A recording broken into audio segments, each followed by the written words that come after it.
Welcome to NarrativeNook Audiotales, where enchanted stories come to life. If you enjoy our stories, please subscribe, like and share to support our channel.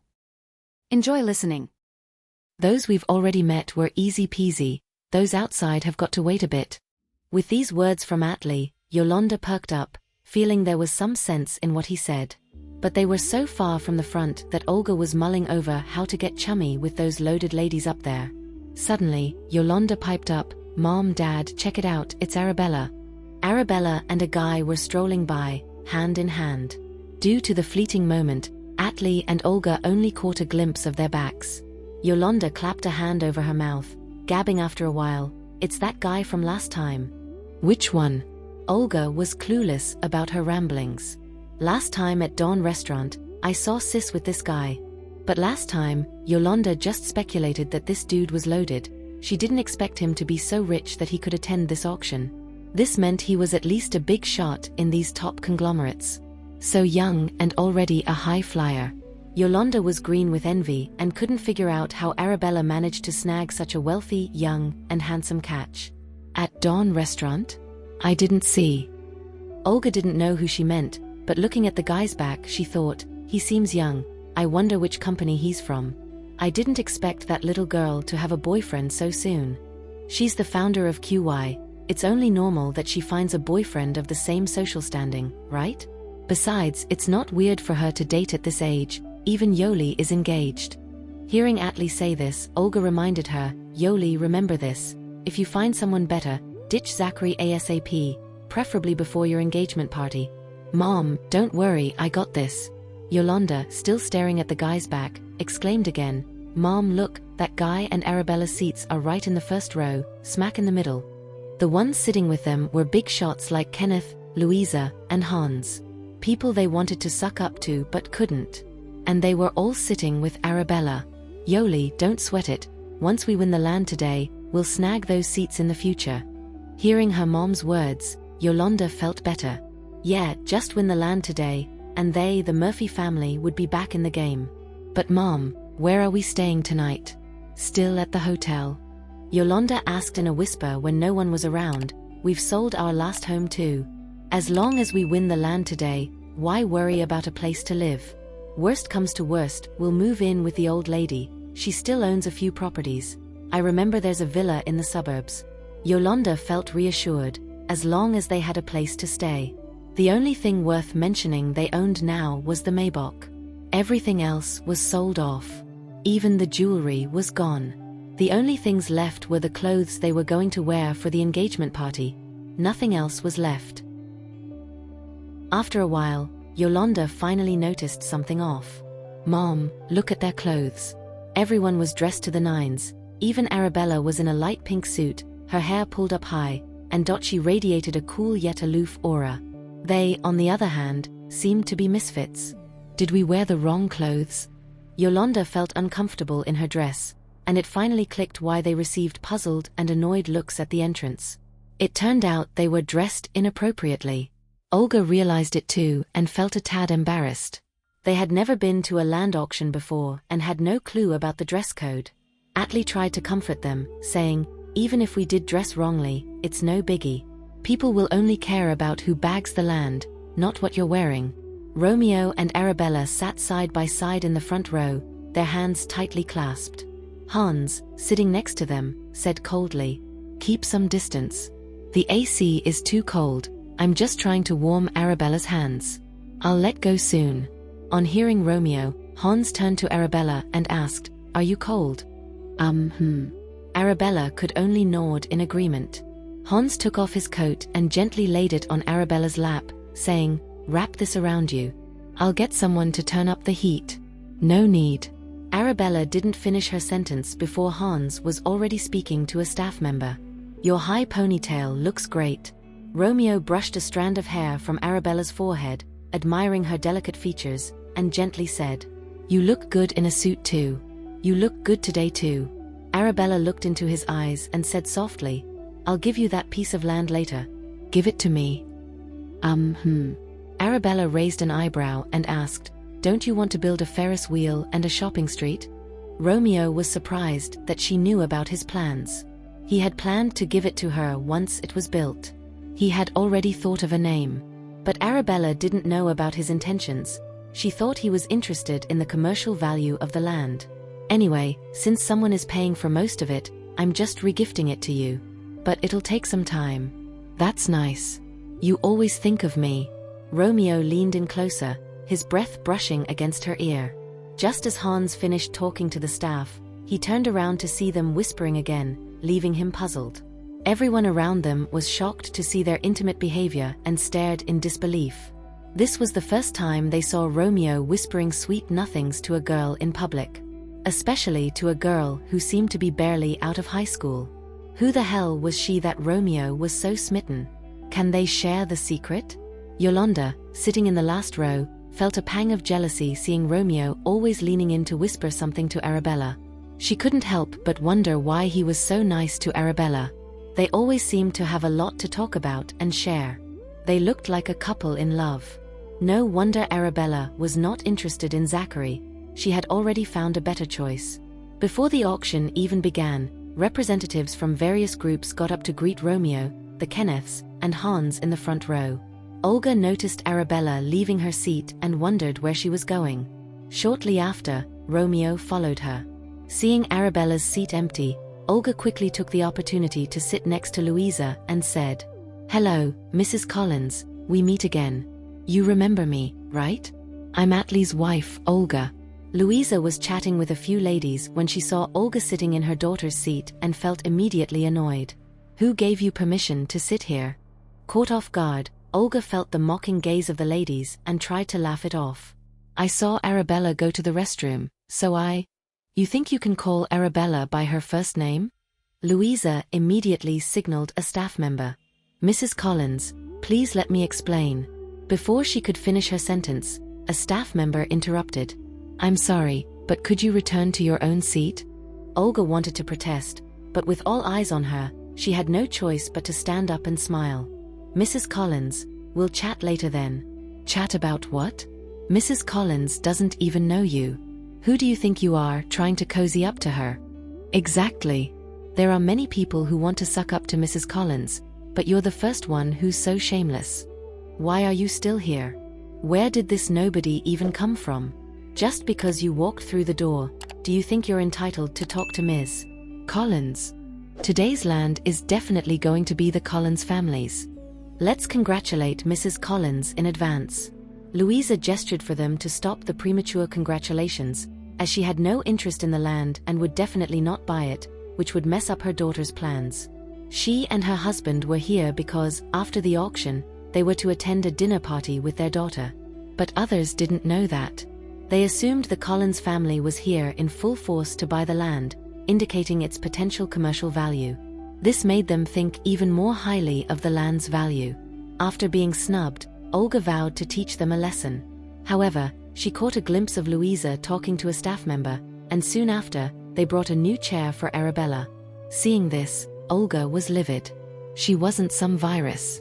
She just sat there for a bit. How outrageous.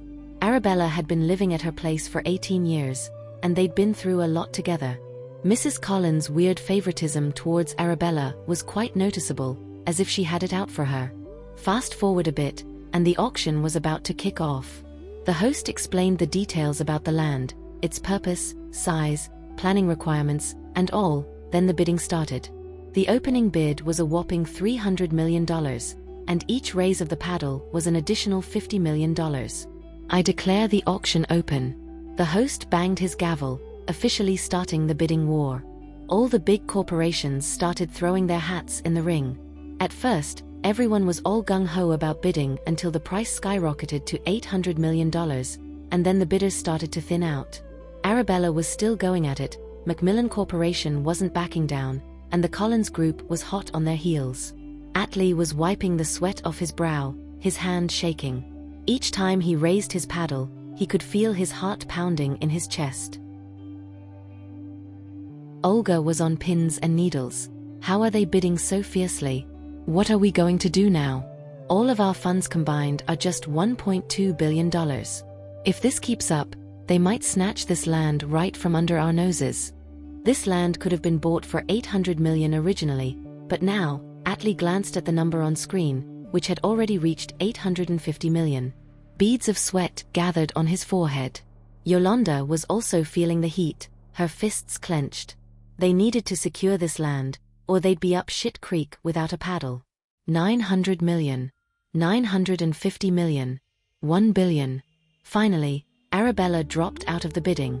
Hans whispered to Romeo next to him, "How much money does the Murphy Group have?" 1.2 billion. Then Hans threw his hat back in the ring. *1.05 billion. The Collins Group is bidding 1.05 billion. As the auctioneer announced this, the room fell silent. Who would have thought the bidding for this land would reach such heights? Olga grabbed Atlee's hand anxiously and said, "What are we going to do? It's already at 1.05 billion. Atlee's hand was shaking like a leaf. All their hopes were pinned on this moment, but now, 1.05 billion for the first time. Dad bid. Quick. Yolanda, seeing her father's face turn pale and his forehead slick with sweat, hurriedly prodded him. "We still have a shot, Dad. Bid. Can you hear me? Dad."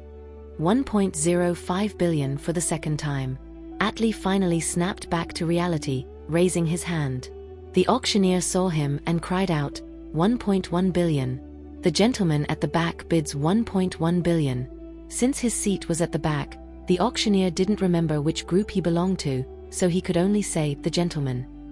The room was buzzing. Everyone was curious which group could afford such a sky-high price. They all looked towards the last row at the edge, where someone had raised a sign. "Which group is it? So loaded. They'll have to pay in cash later. You can't mortgage real estate.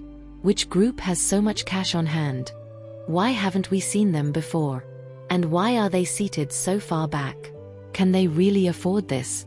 Hearing the whispers around her, Olga sat up straight. Today, she was going to show everyone the strength of the Murphy Group. "I won't bid anymore." Hans whispered to Romeo beside him, "Your turn." Romeo raised his sign, stunning the room once again. 1.15 billion. Macmillan Corporation bids 1.15 billion. Yolanda was so taken aback that she was at a loss for words. So that handsome man was a bigwig from the Macmillan Corporation. She finally knew his identity, but at this point, the Murphy family was running low on funds.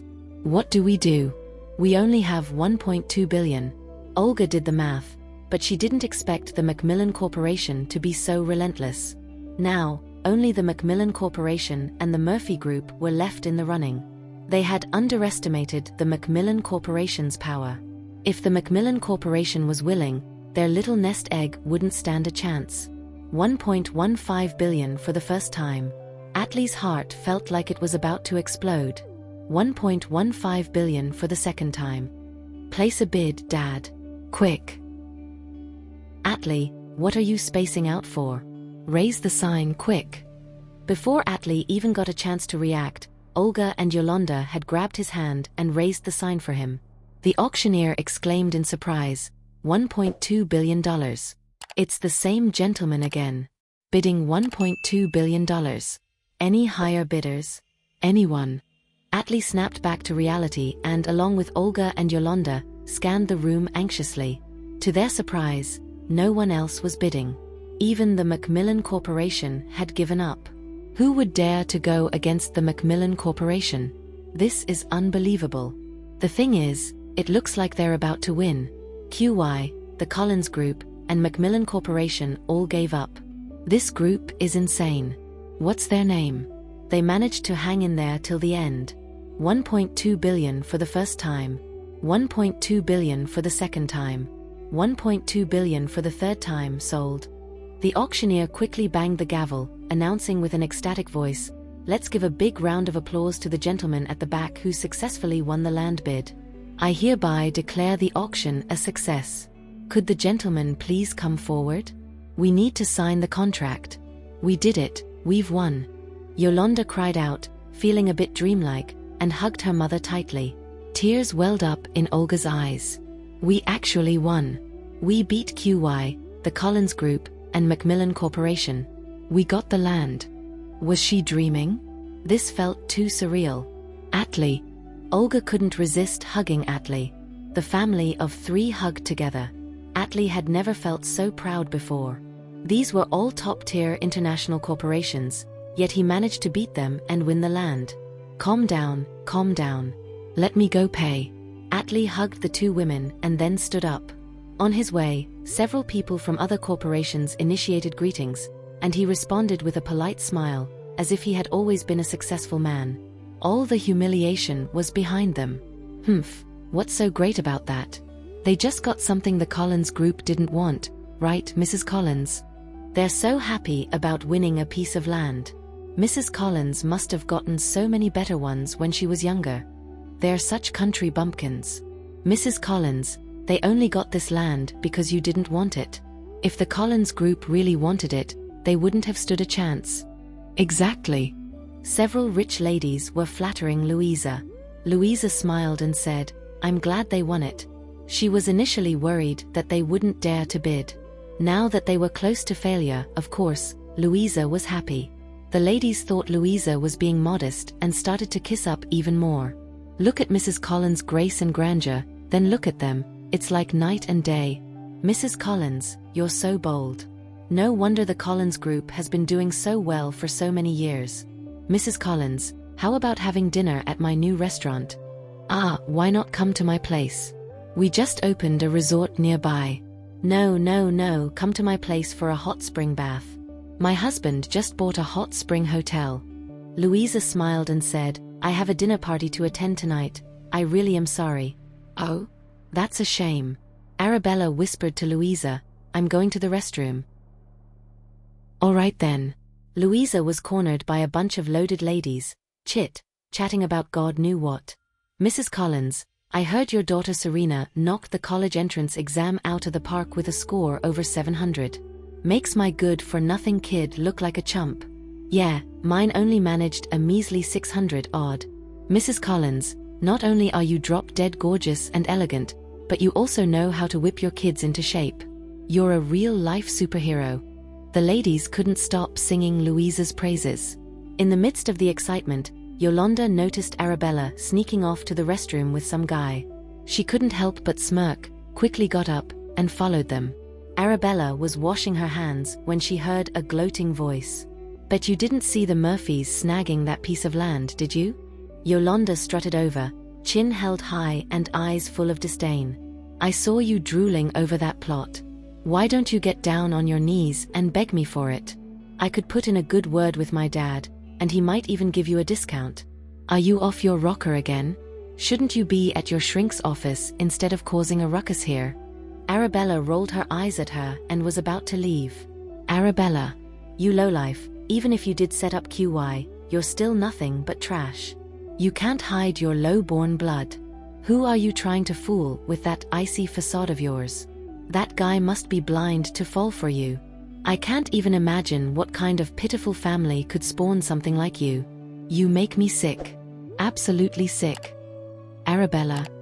Yolanda saw the handsome man still waiting outside and decided to push her luck. You're just as useless as that old man in the hospital, wasting oxygen. You should have been pushing up daisies long ago. Old man? Arabella's eyes turned icy cold, and she marched towards Yolanda. Yolanda smirked, grabbed some water from the faucet to splash at Arabella, then bolted out of the restroom, making a show of messing up her hair as if she had been attacked. Think she can run? Arabella moved quickly, catching Yolanda and slamming her against the wall, landing a solid slap across her face. The force of the slap knocked Yolanda off balance.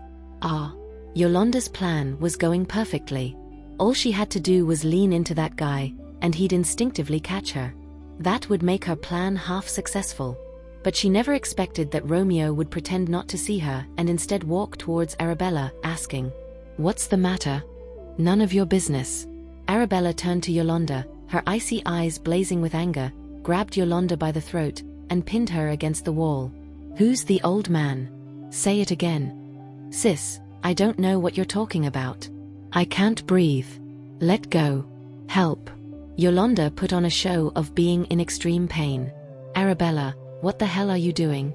Olga yelled, rushing over. The entire venue was drawn to the spectacle. Seeing Olga charging towards Arabella, apparently ready to give her a piece of her mind, Louisa quickly weaved through the crowd to step in. "You're trying to provoke me? Who's your audience?" Arabella tightened her grip. "You think I won't strangle you right here and now? Arabella." Olga stormed over, only to be blocked by a handsome figure. She looked up, her face filled with shock. "Is that Mr. Macmillan? The youngest ever CEO of Macmillan Corporation and the world's richest man? Why would he get involved with this? Didn't you see my fiancé teaching someone a lesson?" The icy cold voice shocked Olga. She couldn't believe what she was hearing. What did he mean? Fiancé? Arabella was Romeo's fiancé? How could this be possible? She suddenly felt weak in the knees, almost collapsing on the spot. Even Atlee, who had rushed over, was extremely shocked and in disbelief. Did he just hear what Romeo said? Arabella was his fiancée? Who were you cursing at just now? Cat got your tongue? Nothing to say now. Arabella increased her grip, her body radiating a terrifying aura. Those cold eyes seemed ready to swallow up the Joker in front of her. Yolanda was still in shock, not yet able to process the situation. The man had just said Arabella was his fiancée, and her mom was terrified when calling him Mr. Macmillan. Could he be not just a high-ranking officer in Macmillan Corporation, but the world's richest man, Romeo? No way. How could the world's richest man, Romeo, have a fiancée? And how could that fiancée be Arabella? What on earth was going on? It must be a misunderstanding. It must be. Arabella looked at the Joker in front of her coldly and said, "If you want to play, then let's play." She slapped Yolanda several times. Atlee stood 2 meters away, watching his daughter get hit without any resistance, getting more anxious. "Mr. Macmillan, I apologize. The one being hit is my daughter. Could you let me go over there? There might be some misunderstanding. I'll go over and mediate. Your daughter provoked my fiancé." Romeo's eyes were as cold as ice. "You didn't educate your daughter well. I haven't even settled the score with you." Atlee was now sure that Arabella really was his fiancée. It's over, it's all over. Yolanda had to provoke Arabella in front of Romeo. Arabella slapped Yolanda several times, each slap full of force. Yolanda was seeing stars. Arabella's face was splitting into several shadows. The people around her were blurry. Arabella. Olga watched as her daughter got hit until her mouth was bleeding, both cheeks swollen, her makeup smeared, and her hair a mess. She was heartbroken. She really wanted to hit Arabella, but now she could only try to persuade her. "What are you hitting Yoli for?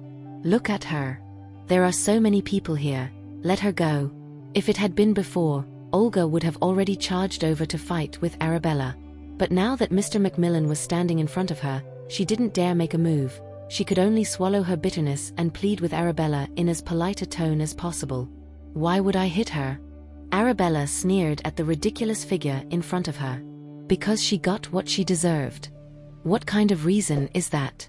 Aren't you afraid of being laughed at by the other families? There were many influential people standing around. Olga couldn't help but fan the flames. "We, the Murphy family, only got the land you wanted. Do you have to resort to physical violence? Is the founder of QY really so petty?" "What? She's the founder of QY? Way too young. I saw Dylan treating her with so much respect. I thought she was the daughter of QY's founder. I always thought QY's founder was a dude. I thought she was just a high-up at QY. Nobody saw it coming that Arabella was the brain behind the QY brand. Talk about impressive. But, as Olga pointed out, did she really just throw punches over land? What, my daughter didn't make herself clear?" Suddenly, a posh lady strutted out from the crowd, shooting Olga a frosty look with a hint of mockery in her voice. "My daughter said it. Your daughter deserved it. Instead of looking into your daughter's issues, you question mine? Who do you think you are?" Upon seeing this woman, Olga turned pale with fright and asked, "What did you say?" Louisa claimed that Arabella was her daughter. How can that be? Then it hit Olga. She remembered a news piece about a girl, Arabella Collins, who aced the college entrance exam. Could Arabella really be the heiress of the filthy rich Collins family? No way. Your daughter is shameless. My daughter's hand hurts from the slap. I expect an apology from your whole family." Olga couldn't believe what she was hearing from Louisa. She had met unreasonable people, but never this unreasonable. Arabella was the bully, and she had the audacity to say her daughter was shameless and that Arabella's hand hurt? Totally out of line. "Your daughter dirtied my fiancé's hand. I want an apology to my fiancé from your whole family." The person speaking was Romeo. Everyone's eyes turned towards him, especially Atli, who looked as if he had been struck by lightning. Romeo stepped up. "Dare you bully my sister in my face? The Murphy family has not had enough trouble lately? Too much idle time on your hands." Another person stepped up. It was Hans. At this, Atli and Olga took a step back. Their minds went blank, their faces pale. Even Yolanda was taken aback. Arabella was the daughter of the Collins family? And Romeo's fiancé? How could her status be so high? "As far as I know, you've been bullying my daughter all along. If today's incident doesn't satisfy my daughter, then there's no need for the Murphy family to exist." Upon hearing Kenneth's words, the Murphy family turned pale with fright. Both families were against them, but they were powerless and could only let it happen. The ladies around didn't understand why Louisa claimed Arabella as her daughter, but they knew who Louisa intended to protect, and they should stick together. With that, they spoke up one after another. Why are there still people who don't know their place picking on the Collins family? Do they really think they're something special? "Mrs. Collins, which group do they belong to? Thinking they're all that just because they got a piece of land? Your status is way up there. Let me handle these bothers. Mrs. Collins, just point out who's rubbed you the wrong way, and I'll take care of them." Olga can't believe what's going on. She's scared out of her wits. These fickle people. What a bunch of lowlifes. So, the Abbott family schooling a small company is a cause for speculation, huh? You should feel honored to be schooled by me. After all, not everyone is privileged enough to receive the Cooper family's favor. If it wasn't for Mrs. Collins, you small fry wouldn't even be on my radar. Indeed, I don't want to stoop down to your level. Today, for Mrs. Collins, we'll make an exception and teach you a lesson. Not everyone can be messed with, you know. Disrespecting the Collins family is like disrespecting all of our prominent families. Exactly. Atli was freaking out, hurriedly saying, "Ladies, you've got it all wrong. Mr. Collins, Mrs. Collins, Hans, and Mr. Macmillan, this must be a misunderstanding. Bella, can you please tell us what happened? If Yoli did something wrong, we, as parents, can take this opportunity to discipline her." Seeing that he's still not giving up, Arabella briefly retold the event. Everyone around was shocked, especially Kenneth, Louisa, and Romeo, who were even more furious than before. The rich ladies started mocking. "You called Miss Bella a low-born wretch? Your mouth stinks worse than a sewer. How dare you call Mrs. Collins low-born? I still don't know which prestigious family you're from. What's your family's rank in the country? If the Collins family is considered poor, then what are you? The most disgusting one is you. Miss Bella slapping you a few times was letting you off easy. Apologize. You said Mr. Macmillan must be blind for choosing Miss Bella? I think the real blind ones are you. A bunch of shameless people, daring to cause trouble at Mrs. Collins' place. Apologize to Miss Bella, the Collins family, and Mr. Macmillan. Apologize." Everyone started attacking the Murphy family. Atli and Olga never thought things would turn out like this. Yolanda was starting to get scared, her body shaking involuntarily. "I'm truly sorry. It's my fault for not raising my daughter properly." Atli can only keep apologizing to the people around. Olga, too, thought today would go smoothly, but it turned into this. They're like homeless dogs, looking for shelter everywhere.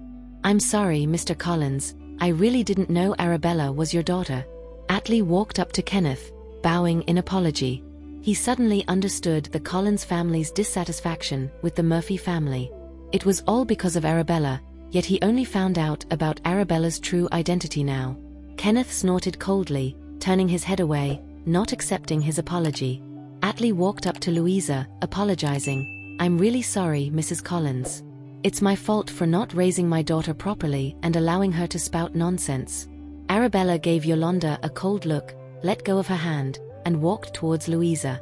"My dear daughter, does your hand hurt?" Next time, let someone else handle such dirty work. Louisa personally brought a wet towel to clean and massaged Arabella's hand, treating Yolanda as if she were germ. Atli, Olga, and Yolanda felt like they were slapped right across the faces.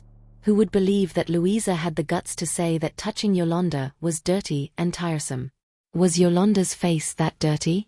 When the entire Collins family was ganging up on them and only Hans hadn't taken a side yet, Atli, clinging on to the last bit of hope, tentatively called out, "Han, aren't you going to do something?" Hans looked at him coldly, shattering his last bit of hope. "You want someone else to do your dirty work?" Everyone hoped that the Murphy family could get their act together and teach their daughter some manners. Finally, Atli had no choice but to step forward, gritting his teeth, closing his eyes, and slapping Yolanda hard across the face. Yolanda had already taken dozens of slaps from Arabella. She was practically deaf in one ear. Her pained expression didn't look like an act. But a bunch of snooty ladies continued to smirk and sneer. That slap was so light, anyone would think you were tickling your daughter. You think one slap is gonna make everything all right? Dream on. Insulting Mrs. Collins is an insult to all of us. If you can't do the dirty work, we'll do it for you. If you don't make this girl's face swell today, don't even think about leaving this place. Yolanda watched as her parents were bullied, and her tears started to flow uncontrollably. She cried out, "Stop tormenting my parents. It's my fault, I'll take the punishment. The next slap, I'll do it myself." As she cried, she began to slap herself. She looked so pitiful, as if she were the most wronged person in the world. But no one was moved by her performance, especially the high-class ladies who wore disgusted expressions. Yoli. Atli was heartbroken to see her hit herself so hard, he couldn't bear to look. "Enough, stop hitting yourself." Olga watched as she hit herself again and again. Her lips were bleeding, and her heart ached. "Yoli, stop hitting yourself. Mom's begging you, look at what you've done to your face." Yolanda slapped herself a dozen more times. She couldn't hear from both ears now, and her vision was also starting to blur. She might have hit herself too hard. She suddenly collapsed on the ground, unconscious. "Yoli, Yoli?" Olga immediately rushed over to hold her and ask, "Are you okay?" Seeing the injuries on her daughter's face, she couldn't hold back her tears. "Mr. Collins, Mrs. Collins, my daughter has passed out. Can we just drop this? We are deeply ashamed that we couldn't teach our daughter better. We sincerely apologize to you, especially to Bella." Atli bowed formally, making a 90-degree bow to show his apology. But Louisa saw through Yolanda's tricks right away and said lazily, "I'll count to 3. If she hasn't woken up by then, your family won't be welcome in Summerfield. Mrs. Collins, my daughter has fainted." "You can't possibly." Olga didn't get to finish her sentence. Louisa started counting nonchalantly. 1. Her face is already swollen badly, and her lips are bleeding. "Mrs. Collins, can't you find it in your heart to forgive her? As an elder, aren't you worried that?" 2. Louisa continued to count without a care in the world. Why should she be afraid? "Mrs. Collins, you..." Just as Louisa was about to say 3, Yolanda suddenly opened her eyes and pretended to be panicked, asking, "Mom, why am I here? What happened? Yoli, are you awake? Are you okay?" Olga wanted to touch her face but was afraid of hurting her, so she asked with concern, "You passed out just now. How do you feel? Does your face hurt?" "I'm not in the mood to watch your little drama," Louisa said bluntly. "I won't repeat myself. I want your whole family to apologize to my daughter." So it turned out that the apologies from Atli and Olga weren't enough. Louisa wanted all 3 of them to apologize to her daughter. The high society ladies around them were all urging them to apologize. "If you guys don't apologize, don't even think about hanging around Summerfield anymore. Apologize. Your entire family owes Ms. Bella an apology." In the end, Atli, Olga, and Yolanda had no choice but to swallow their pride and apologize to Arabella. "We're sorry." They chorused their apologies, never having been so humble before. "Bella, I'm sorry for not teaching your sister properly and causing you trouble. Bella, please forgive Yoli. Remember, we were once family. I'm begging you. I'm sorry, Arabella. Please forgive me. I'll watch my mouth from now on." Their heads were kept low, and their bodies were hunched. This was the first time in their lives they had ever kowtowed to Arabella. Romeo gently stroked Arabella's hair, saying softly, "If you're not satisfied, I can make them kneel and apologize, or would you like to see them go bankrupt?" The faces of the Murphy family trio instantly turned pale, fearing that Romeo might actually make these things happen because he had the power to do so. "No need."